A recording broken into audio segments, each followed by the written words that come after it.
যেমন যুদ্ধাপরাধীদের বিচার করেছি, 15 আগস্টের হত্যাকারীদের বিচার করেছি। আমি জানি এই যুদ্ধাপরাধীদের বিচার করেছি বলেই আমার বিরুদ্ধে মামলা, এবং আইসিটিতে ওই আন্তর্জাতিক যে ট্রাইব্যুনাল আমরা করেছিলাম যুদ্ধাপরাধীদের বিচার করতে, আজকে সেই কোর্ট করে সেখানে আমার মামলা হবে, সেখানে আমার বিচার হবে। কেন? সেই সময় যুদ্ধাপরাধীদের যে ডিফেন্সে ছিল তাকেই করেছে চিফ প্রসিকিউটর এই আইসিটির। আর জামাতের একটা দল হয়েছিল এবি পার্টি, সেই পার্টির যে একজন প্রেসিডেন্ট ছিল সে হয়ে গেছে এই আইসিটির চেয়ারম্যান। তো সেখানে ন্যায় বিচার কি করে হবে? আর এটা কিভাবে করে? এটাও তো একটা বিচারের একটা নর্মস, তাতে পড়ে না, কিন্তু গায়ের জোরে সব করবে তারা। কারণ তাদের হাতে অস্ত্র আছে, লাঠি আছে, পেটো বাহিনী আছে, সন্ত্রাস বাহিনী আছে, সেটা দিয়ে তারা এই বিচার করতে চায়। এটাই তারা করবে, এটাই তাদের লক্ষ্য। যাক, আমি অনেক সময় নিলাম, আপনারা ধৈর্য ধরে আমার বক্তব্য শুনেছেন, আমি আপনাদেরকে আন্তরিক ধন্যবাদ জানাই।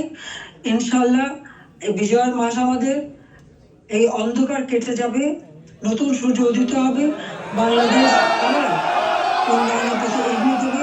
এই ফ্যাসিস্ট খুনি পরিকল্পিতভাবে যে আমাদের দেশকে ধ্বংস করছে, এই খুনি ইউনূস এবং তার যে চালাচামুন্ডা সন্ত্রাস বাহিনী, তার উপদেষ্টা, তার সমন্বয়, ইনশাআল্লাহ বাংলাদেশের জনগণই তাদের বিচার করবে, সে বিচার হবে।